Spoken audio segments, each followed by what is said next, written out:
What a college basketball game. I don't say that. I think I'm kind of dull normal right now, a little bit in shock. But I want to give a lot of credit to Montana State. They're a great team. They'll be a great representative of the Big Sky Conference. I hope that they're not misseeded, because they've been in every bracketology I've seen so far. I hope that they're seeded correctly, because that's a team that deserves to be seeded correctly.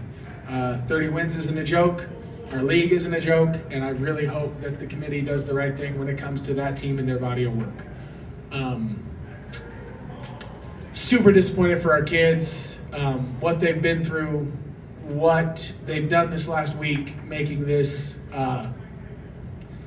if not my favorite week of coaching, it's way up there.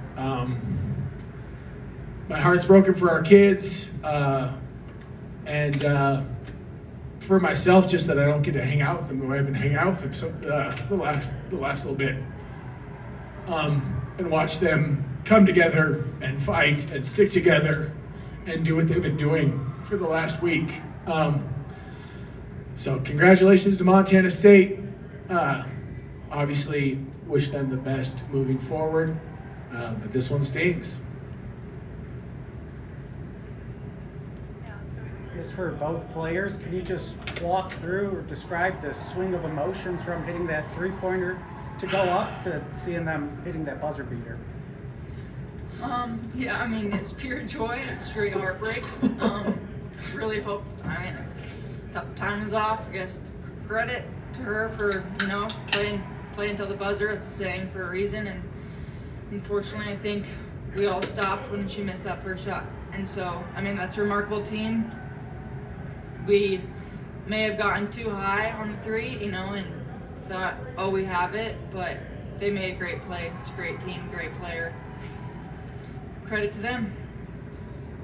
Yeah, honestly, what Dani said, you're excited, and then, sucks. Thought there was time on the clock too, just to get one more shot off, but just kind of how the game goes. She made a good play. Good on her. Nate, there was that timeout with 37 seconds left, and then can you just walk us through the 4 plays that happened? Avery's layup, getting the steal, Dani hits the 3, and then what did you have drawn up on that last play on defense? So the timeout was actually a mistake by me. I should have saved it, to be honest. Down 4 with 37 seconds and 1 timeout. I thought I had 2, so that was a coaching mistake. We should have saved it and came down and played, but the kids made me look smart by making plays down the stretch. We were going to go to Mac, but Avery was open right away, and Avery had a good matchup. They were trying to stay out because we were down 4, and so Avery went and got a layup to cut it to 2.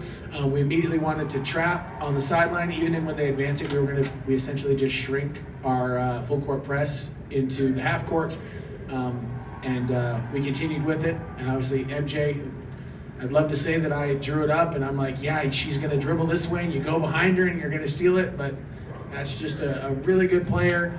A senior leader, somebody that Lady Grizz basketball will miss terribly, making a play. And then we brought it in transition, and Matt Koenig, who had an unbelievable tournament and an unbelievable last 2 weeks, got to the heart. They changed their coverage. I thought we really found something in the second half in terms of when we could get it to the half court. I felt like we really had a beat on what they were doing in their shrinks, but they changed it. And so Matt played off 2 feet. Dani got to the drag and buried the shot. So we get to the other end. Obviously, you expect Esme to take a shot, so Coach Minford, great job for using Esme as a screener to get Dykstra downhill. We contested the first one, and I did a poor job of coaching and preparing them that, hey, if it comes off the rim, just tip that thing. Just get a hand on it. Don't let it come right down to her. And so that's not on our kids. That's on me. I gotta do a better job preparing them for those last second plays. Of understanding that, hey, all 5 are going to crash. All 5, just get a hand on it. Tip it anywhere, but don't let it come down underneath the rim. But like I said, I would love to take credit and make myself look smart, but I honestly think it was a series of great plays by really, really good players who wanted to win badly. Dani, I know it stings now, but how proud are you of this group, and you're buzzer beater away from knocking out one of the best mid-major teams in the country. So just the week that you've had and the run that you've had with the girls, and Nate talked about leaving the program in a better place, after this tournament and stuff. Just overall, how do you feel about that? I couldn't be prouder. If you want to call the season a disappointment just because we didn't win it, that would be extremely wrong. No one thought we could win on Monday, and certainly no one thought we were going to win yesterday.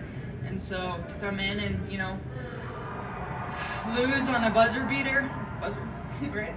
Sorry, that sounded weird saying it out loud.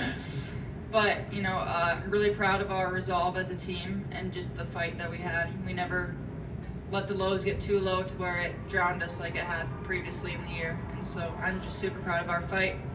And, you know, young girls in the program, you know, nothing's not possible. I mean, we kind of just did the impossible. I feel like this year we were just 1 point shy of it.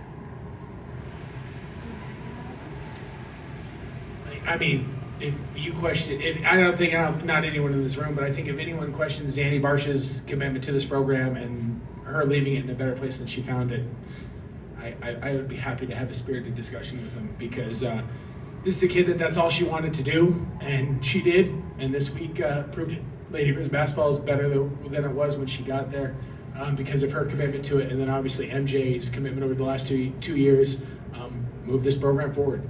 This week moved this program forward, and Tyler and Clement Call, our other senior, was a big part of that. So, yeah, really proud of them. There's kind of an air now of like what's next in terms of the program and for you, of course. I guess just curious, as the interim coach, can you speak to maybe your desire to keep going and want to lead this program going forward? I truly think this is one of the best mid-major programs in the country, and I'd love to lead it if that's the decision that's made. I don't know. I'm exceptionally thankful for the time I got with this team and the time I got with these young women. And it's not up to me to make any of those decisions. But I love the state of Montana. I love the city of Missoula. I love these kids. I love this program, and I would love to keep leading it. But again, those are decisions above my pay grade. But it's a proud program. It's a program that deserves to be playing in these games every single year. And yeah, I'd love to be a part of that. MJ, what was it like to compete possession after possession and just handling Morales? Didn't matter how many shots she made, what plays she made, you just kept fighting. You kept the ball out of her hands at an exceptional level, and down the stretch she had 3 turnovers in the last 4 minutes, and if it wasn't for, you know, Freak tipping at the end of the game, I think that would have been the story, that you guys took the Conference Player of the Year and the Tournament MVP and turned her over in a number of different ways. So you were kind of the point of attack on that. What your feeling on that throughout the game, your preparation to go into it? She's just a really good player, and you know, credit to her. But you know, our whole goal was not letting her have the ball, and I take pride in my defense and take pride in making her take hard shots, and you know, it was just kind of the goal, is not letting her have the ball, and I was going to do everything I could for my team to make sure that she, you know, couldn't score the shots that she likes to score. So that was my mindset, and I was going to do it till the clock ran out. For Dani and MJ, coaches talked a couple times throughout the week just how proud he was of the whole group of girls staying the course after the coaching change. Just what did you think of the job he did and the leadership he provided the group to get here today? I thought he did a tremendous job. I mean, he was a big reason we, you know, stay together. As he let us feel what we were gonna feel, and then, but he was also big about making us find motivation to move on, you know, past that. You know, you can't get stuck in the past, and this week's a whole new week, and so the whole goal is to come in to make it to Wednesday and win it. And so I'm just really proud of everything he did and the coaching staff to get us ready for this week and day in and day out, and the adjustments that they have made. And yeah, I mean, I've loved playing for him. Someone sent me like a Pat Summitt reel or whatever, a quote, and I was like, it sounds like me. I was like, I guess he sounds more like her, but they say the same thing. Yes, opposite direction. You know, I'm going to be honest, the start of the senior year was really hard.